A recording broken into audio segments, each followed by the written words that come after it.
সিএসআরএমডিবিসি election express. আজ আমরা স্বাধীন থাকবো দিনাজপুর এক আসনে। আমার সঙ্গে এই মুহূর্তে যুক্ত আছেন ইসলামী আন্দোলন বাংলাদেশের জেলা আইন বিষয়ক সম্পাদক। কথা বলবো, জানার চেষ্টা করবো আগামী নির্বাচনে দিনাজপুর এক আসন থেকে তারা কতটা সুসংগঠিত সেসব বিষয়। স্বাগত আপনাকে সিএসআরএমডিবিসি ইলেকশন এক্সপ্রেসে। শুরুতে একটু জানতে চাই যে এবার নির্বাচনটা কেমন হতে পারে, বিশেষ করে দিনাজপুর এক আসনে বিএনপি অন্যান্য প্রার্থীরা রয়েছেন বা মনোনয়ন প্রত্যাশীরা রয়েছেন, সাথে জামাত রয়েছেন, আপনারা রয়েছেন, এনসিপি রয়েছেন।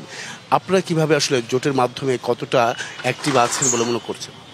ধন্যবাদ আপনাকে, ধন্যবাদ দেশবাসীকে এবং বীরগঞ্জ কাহারলের সর্বস্তরের পক্ষ থেকে আপনাদেরকে ধন্যবাদ। এবারের নির্বাচনটা আমি আশা করছি যে স্বাধীনতার পর সবচেয়ে প্রতিযোগিতাপূর্ণ একটি নির্বাচন হবে। কারণ এই নির্বাচনে এই দেশের মানুষ সহ বীরগঞ্জ কাহারলের জনগণ অত্যন্ত আশাবাদী যে একটা ভালো ইলেকশন হবে এবং এই নির্বাচনের মাধ্যমে একজন সৎ যোগ্য নেতৃত্ব সংসদে যাবে। আপনাকে যদি মনোনয়ন দেওয়া হয় আপনার দল থেকে, সেক্ষেত্রে আপনি এই দিনাজপুর এক আসনের জন্য কি করতে চান? আমি যদি জোটের পক্ষ থেকে মনোনয়ন প্রাপ্ত হই তাহলে বিগত 50 বছরে, স্বাধীনতার 50 বছরে যেসব জায়গায় উন্নয়ন হয়নি সেই জায়গাগুলোতে আমি উন্নয়ন করব। যেমন বিশেষ করে হিউম্যান ডেভেলপমেন্টে এখানে উন্নয়ন হয়নি। এখানে অবকাঠামো কিছু উন্নয়ন হয়েছে, কিন্তু তার 60% বাজেট আত্মসাৎ করা হয়েছে। এখানকার নারী উন্নয়ন, কৃষিখাত, তারপরে অন্যান্য বাণিজ্য, সেবা খাত এগুলো উপেক্ষিত হয়েছে। আমি আশা করি যে বীরগঞ্জ কাহারল সামনের দিনগুলোতে একটি বাংলাদেশের রোল মডেল হবে, উন্নয়নের রোল মডেল, এবং সেই সাথে এখানে সকল প্রকার দুর্নীতি, সন্ত্রাস, চাঁদাবাজ এগুলো এখান থেকে দূর হয়ে যাবে। এখানকার মানুষের কাঙ্ক্ষিত উন্নয়ন আমরা করতে পারবো, আমরা দৃঢ় আশাবাদী। এই আসনটিতে আমরা যতটুকু জেনেছি যে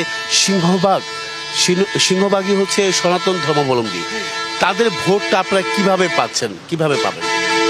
ধন্যবাদ আপনাকে। আমি ইলেকশনের মাঠে কাজ করাকালীন আমরা সংখ্যালঘু সম্প্রদায়ের যারা আছেন এই আসনের তাদের কাছ থেকে আমরা ব্যাপকভাবে সাড়া পাচ্ছি। কিভাবে সাড়া পাচ্ছেন? আপনাদের কি করবেন যার কারণে আপনাদেরকে ভোট দেবে? তারা বিগত সময়ে এটা বাস্তবতায় দেখা গেছে যে তারা নিরাপত্তাহীনতায় ভুগছে। বিভিন্ন সময় তাদের ঘর বাড়ি, তাদের সম্পদ ক্ষমতাসীনদের লোকজন তারা দখল করেছে এবং তাদের শাসন আমলে তারা নিরাপত্তা ফিল বোধ করে নেই, বরং তাদেরকে ব্যবহার করেছে। তারা এখন বুঝতে পেরেছে যে ইসলামী শাসনের মাধ্যমেই তারা নিরাপত্তা দেখতে পাচ্ছে। এজন্য তারা আমাদেরকে ব্যাপকভাবে সাড়া জাগাচ্ছে, আশা দেখাচ্ছে এবং তারা আমাদের পাশে থাকতেছে। আমরা যখনই মাঠে ইলেকশনের কাজ করছি তারা আমাদের সাথে থেকে কাজ করছে এবং আমরা ইসলামী আন্দোলন শুরু থেকেই তাদের সাথে কাজ করছি, আত্মমানবতার সেবায় কাজ করছি, শুরু থেকে কাজ করতেছি। যদি আমরা নির্বাচিত হই তা এই যে সামাজিক উন্নয়ন, সামাজিক সেবা, আত্মমানবতার সেবা, এটার কার্যক্রম আরও বেগবান হবে।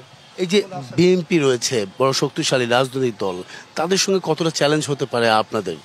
জি, আমি শুরুতেই বলেছি যে এই আসনটিতে স্বাধীনতার পর সবচেয়ে প্রতিযোগিতামূলক একটা নির্বাচন হবে বলে আমি আশা করি। তবে এরপরেও যদি লেভেল প্লেয়িং ফিল্ড এবং সুষ্ঠু নির্বাচন হয়, যতই প্রতিযোগিতা হোক না কেন আমরা বিজয়ী হব বলে আশা করি। আপনারা তো মানুষের কাছে যাচ্ছেন, আপনারা দলগতভাবে সুসংগঠিত হয়েছেন। তৃণমূল পর্যায়ে কোনো কোন্দল আছে কিনা আপনাদের মাঝে? আমাদের দলীয় কোনো কোন্দল নেই, এবং আপনি শুনে নিশ্চিত হবেন, আশাবাদী হবেন যে আমাদের জোটের যারা আমরা কার্যক্রম করছি আমাদের মধ্যেও কোনো কোন্দল নেই। আমরা খুব সুষ্ঠুভাবে এখানকার নির্বাচনী পরিবেশে কাজ করছি। এমনকি বিএনপির মধ্যেও আমাদের সাথে এখানে কোনো কোন্দল নেই। আমরা প্রত্যেকেই রাজনৈতিক কার্যক্রম, নির্বাচনী কার্যক্রম সুষ্ঠুভাবে চালিয়ে যাচ্ছে। কে যদি না দেওয়া হয়, অন্য কাউকে মনোনয়ন দেওয়া হয়, তাহলে কি করবেন? একসাথে হয়ে কাজ করবেন কিনা? অবশ্যই, যদি আমাকে মনোনয়ন না দেওয়া হয়, জোটের পক্ষ থেকে যাকেই মনোনয়ন দেওয়া হবে, আমি এখন যেভাবে কাজ করছি ঠিক সেভাবেই আমি কাজ করব।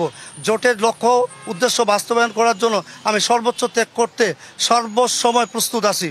অসংখ্য ধন্যবাদ আপনাকে, আমাদের সঙ্গে এতক্ষণ যুক্ত ছিলেন। পরবর্তী সংবাদ থাকছে দুপুর 2টায়। ভিন্ন কোনো রাজনৈতিক দলের তৃণমূল পর্যায়ে নেতাকর্মীরা কি ভাবছেন আগামী নির্বাচন কেন্দ্র করে সেসব বিষয়ের সঙ্গে থাকুন সিএসআরএমডিবিসি ইলেকশন এক্সপ্রেসে।